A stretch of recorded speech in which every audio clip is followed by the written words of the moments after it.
Mais ce que vous dites est faux, madame. Mais expliquez-nous concrètement comment ça va se passer, parce que vous ne répondez pas à la question précise que je vous pose. Mais si, mais déjà, il y a un truc que je trouve extraordinaire. C'est que dans les sondages montrent qu'il y a entre 27 et 40% des Français qui, s'il y avait un Frexit demain, voteraient pour. Et qu'à chaque fois... Attendez, laissez-moi parler. Laissez-moi parler. Et qu'à chaque fois que je suis invité dans toutes les radios et télévisions, tout le monde me tombe dessus. J'ai l'impression que je suis le seul dans mon cas. Je représente 25, 30, 40, peut-être même les 55% de Français qui ont voté non à la Constitution européenne. Maintenant, lorsqu'on est passé du franc à l'euro, pourquoi vous n'avez pas posé ces questions ? Pourquoi vous n'avez pas dit on va pas pouvoir rembourser nos dettes, etc. Parce que on parle de retour en arrière. Non, c'est pas un retour en arrière. Pourquoi vous n'avez pas posé ces questions? Parce que l'ensemble des médias vous avez fait croire que l'euro ce serait plus de croissance, plus d'emplois. On a vu le résultat.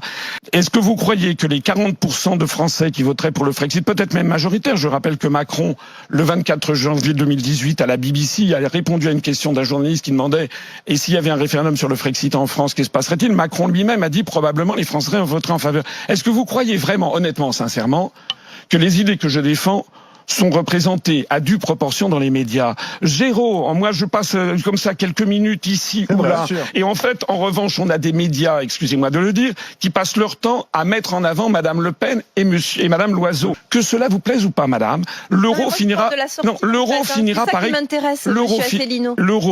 par exploser. Et comme actuellement on essaie de maintenir l'euro, les économistes on est obligé de faire ce que les économistes appellent une dévaluation interne, c'est-à-dire de diminuer les salaires. Le mouvement des Gilets jaunes, il vient de là. Si les Français n'arrivent pas à joindre les deux bouts, c'est parce que pour essayer d'être aussi compétitif que l'Allemagne et de sauver l'euro, on est obligé en permanence de peser sur les salaires en France. Et donc un jour, l'euro va exploser. Ça n'est d'ailleurs pas moi qui le dis, c'était Joseph Stiglitz, prix Nobel d'économie américain, qui a dit de l'euro, ce sont les premiers qui s'en sortiront le mieux.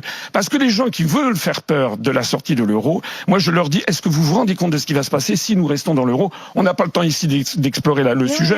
Je vous renvoie. Ma question, monsieur Asselineau, c'est qu'est-ce qui va se passer si on sort?